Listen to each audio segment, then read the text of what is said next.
O Senhor esteja convosco. Ele está no meio de nós. Proclamação do Evangelho de Jesus Cristo, segundo João. Glória a vós, Senhor. No dia seguinte, João viu Jesus aproximar-se dele e disse: Eis o Cordeiro de Deus que tira o pecado do mundo. Dele é que eu disse: Depois de mim vem um homem que passou à minha frente porque existia antes de mim. Também eu não o conhecia. Mas, se eu vim batizar com água, foi para que ele fosse manifestado a Israel. E João deu testemunho dizendo: Eu vi o Espírito descer como uma pomba do céu e permanecer sobre ele. Também eu não o conhecia. Mas aquele que me enviou batizar com água, me disse: Aquele sobre quem vires o Espírito descer e permanecer, este é quem batiza com o Espírito Santo. Eu vi e dou testemunho: este é o Filho de Deus. Palavra da salvação. Glória a vós, Senhor. Hoje, neste dia 3 de janeiro, todos nos encontramos aqui diretamente da Casa de Clemência e Bondade, no alto da Serra da Piedade, estado de Minas Gerais, santuário da padroeira do estado de Minas Gerais. Nos encontramos aqui, nesta celebração, rendendo graças por todos os benefícios que recebemos daquele que é o maior presente na nossa história, nosso Senhor Jesus Cristo. E nessa liturgia, nós temos a oportunidade de olhar para um pequeno verbete, uma pequena palavra, tão simples, corriqueira, comum, mas que, na primeira carta de São João e no Evangelho de João, tem um sentido e uma força singulares.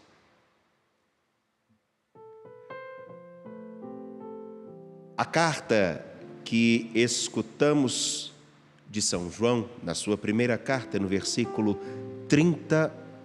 capítulo 3, versículo 1, diz: Vede, que grande presente de amor o Pai nos deu, de sermos chamados filhos de Deus, e nós o somos. Esse vede, do verbo ver, vem como um alerta. Vede. Também ele vem como uma exortação a crer. Creia. Que grande presente de amor o Pai nos deu. Sermos chamados filhos de Deus, e nós o somos. É quase que não só um chamado, mas um alerta. Creia. E todo aquele que peca, todo aquele que ignora o fato de termos nascidos de Jesus Cristo, nascidos de Deus, nascidos para uma nova história, ele se afasta do que é o propósito original, de viver como filhos de Deus. E, portanto, no versículo 6 do capítulo 3 da carta de São João, todo aquele que peca mostra que não o viu, nem o conheceu. Não viu a quem? Ao Filho de Deus, a nosso Senhor Jesus Cristo, aquele que manifesta todo o amor. E porque não o viu, não o conheceu. Aqui na carta de São João, uma coisa importante é dita. O ver, o conhecer, significam também algo que entenderemos no Evangelho de São João, que é o crer.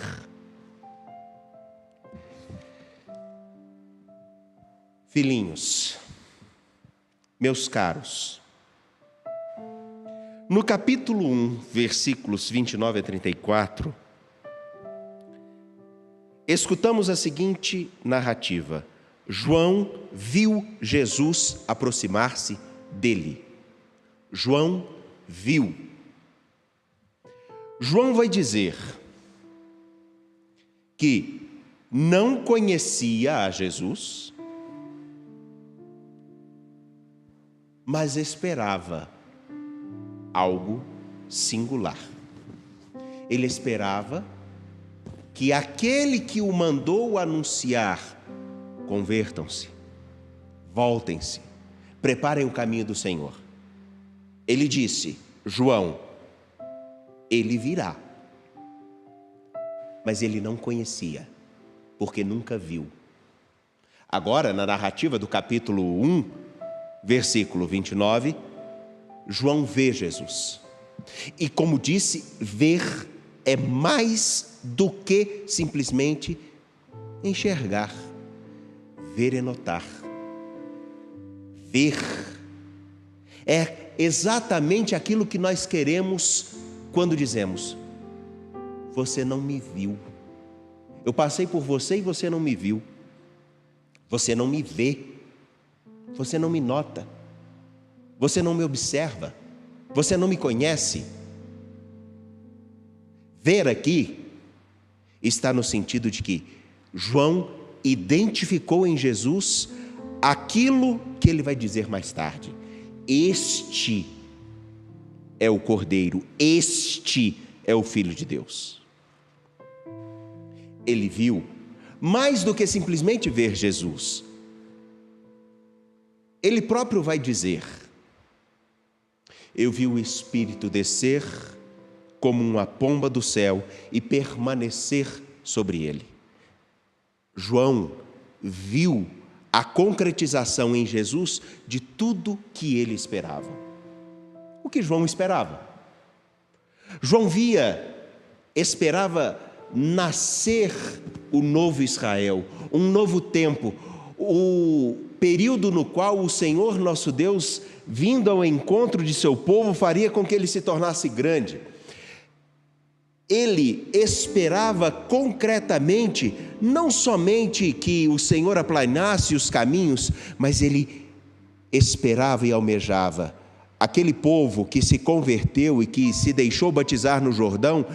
Precisava ter um norte e caminhar para uma nova identidade, para um novo caminho. E quem o conduziria? Aquele que o seu Senhor tinha indicado, que carregaria o símbolo do novo Israel, do novo povo, da nova história que se completa, da nova história que começa, uma nova história marcada por aqueles que, vendo Jesus, conhecendo a Jesus, assumem seguir e permanecer com Ele.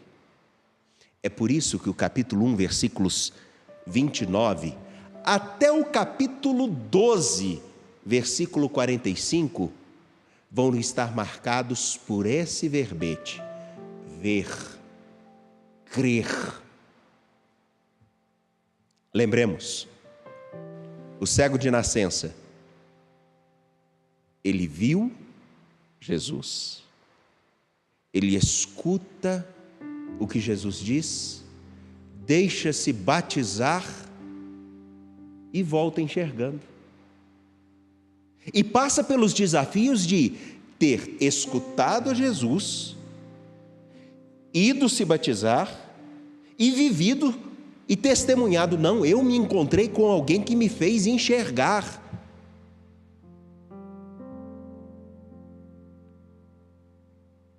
E no capítulo 12, versículo 45, nós vamos escutar: quem me vê, vê o Pai. Quem me vê, vê a realização de todo o sonho que João tinha, que Israel tinha, que a humanidade tem.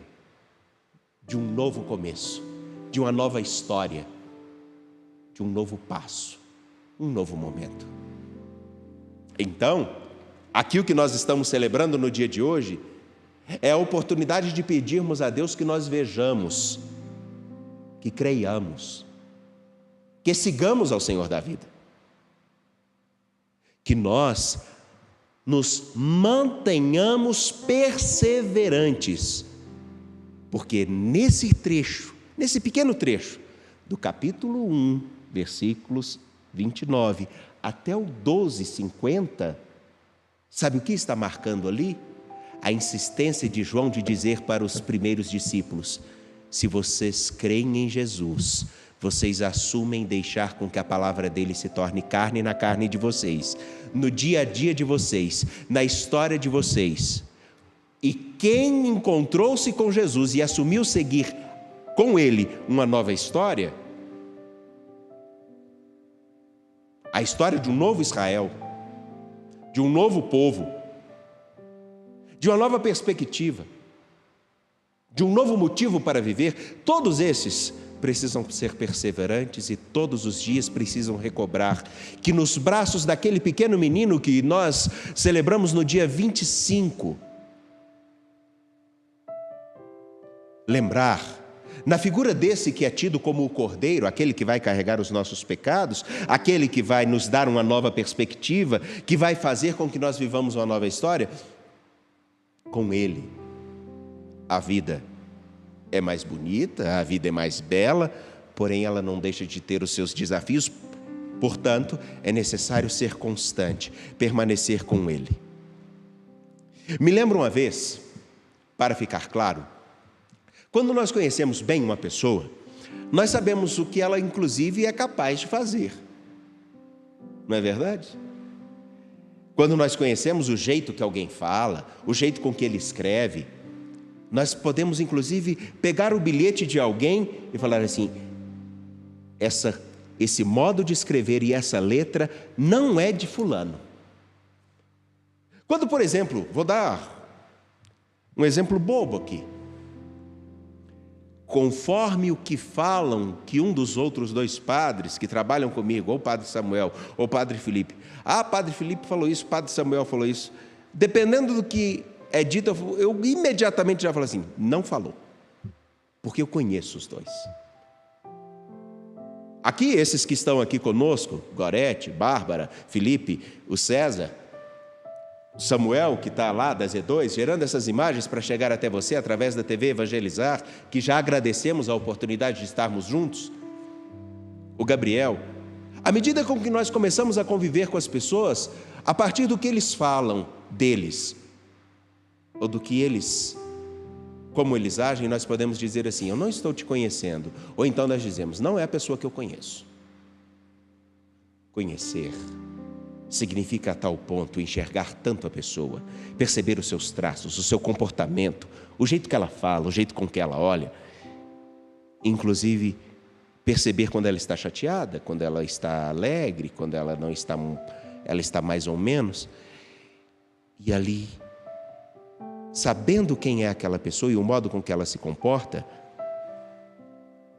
poder ajudar, recuar, falar. Mas fundamentalmente, quando a gente fala isso na dimensão da fé, conhecer a Jesus Cristo, sabe o que nós estamos evocando e o que João evoca? É o seguinte: você crê em Jesus? Creio. Então, todos aqueles com quem você se encontra, quando percebem o seu modo de agir todo dia, com todas as pessoas, em cada lugar, em cada momento, elas enxergam Jesus em você? Percebam, aqui não está um mero discurso do que nós não devemos fazer, porque geralmente nós pensamos que seguir a Jesus Cristo é ter uma lista imensa de coisas que a gente não deve fazer. Não deve matar, não deve roubar, não deve manter determinados tipos de comportamento, não deve ir em determinados lugares, não deve falar determinadas palavras, não deve tratar as pessoas de determinado modo. Não deve, não deve, não deve, não deve, não deve, não deve, não deve, não deve, não deve. E nós nos esquecemos do fundamental. O que eu preciso fazer? Lembrar o que a gente precisa fazer é muito mais fácil. Sabem por quê? Não devo ser dado a fofoca. Fale bem. Eu não posso, de maneira nenhuma, tratar mal as pessoas tendo estado no altar. Então, como eu quero ser tratado? Que eu trate os outros. Eu não quero, de maneira nenhuma, ver uma discriminação acontecendo para qualquer pessoa, de qualquer um. Eu não posso maltratar alguém. Olhe para aquela pessoa e a trate como você gostaria de ser tratado, seja quem for. De modo fundamental, quando nós cantamos no Salmo, em resposta à primeira leitura, os confins do universo contemplaram a salvação do nosso Deus, os confins do universo contemplaram aquilo que viram na história de um povo. Os confins do universo contemplarão a salvação de nosso Deus, que nos foi dada em Jesus Cristo, quando eles olharem a cada um de nós e perceberem que nós temos um desafio: permanecermos fiéis a Jesus e ver o tamanho do amor que Deus tem por nós e ver Jesus em cada traço, em cada momento, em cada pessoa, e ver que a única oportunidade que nós temos de fazer com que Ele seja conhecido não é pelo que nós falamos, é pelo modo com que nossas mãos, nossos pés, nossos olhos, boca, o nosso ouvido, o nosso corpo inteiro é comprometido em se tornar um local aonde o nosso Deus se deixa encontrar. Isso é muito mais importante do que qualquer regra do que nós não deveríamos fazer, porque quem se ocupa com o que deve não tem tempo para fazer o que não precisa e o que não é devido. Só isso. Por isso que a carta de São João é tão clara. Nós somos filhos de Deus. Vede isso. Vede isso. Mas se o mundo não nos conhece, é porque o mundo não conheceu o Pai, que deu a João a missão de preparar o caminho do Salvador, que é Jesus Cristo. Mas a quem Ele mostrou e que se deu a conhecer, eles passam a ser e a viver como filhos de Deus. Mas vejam, ser filho de Deus é muito mais do que deixar de fazer alguma coisa. Nós nem sabemos, na verdade, o que significa mostrar o que é ser filho de Deus. Ser filho de Deus é afastar-se do pecado. Mas sabem qual o pior pecado para São João? Não é aquele que nós temos tantas narrativas ou tantas restrições. O maior pecado para São João é o de recusar-se a deixar com que a palavra da vida, que é Jesus Cristo, seja encontrada em cada gesto que nós temos. Por isso, todo aquele que peca mostra que não viu o Pai, não viu a Jesus Cristo e não o conheceu. Nós o conhecemos, nós o vimos, portanto, o amemos em cada encontro com cada pessoa humana. Confiantes, de pé, porque evangelizar é preciso, anunciar a palavra da vida é preciso, e fazer com que a piedade realmente deixe de ser um discurso. E aquelas imagens que vocês, por exemplo, viram no início de nossa celebração, do pôr do sol aqui do santuário, são muito pequenas diante daquilo que cada ser humano pode ser, se conhecer a Jesus Cristo e viver a dinâmica do seu amor. Certos do horizonte mais bonito que temos e da estação da vida que participamos em nosso Senhor Jesus Cristo, confiantes, apresentemos nossas preces. A nossa resposta será: tende piedade de nós, Senhor. Tende piedade de nós, Senhor. Pelos ministros da Igreja de Cristo,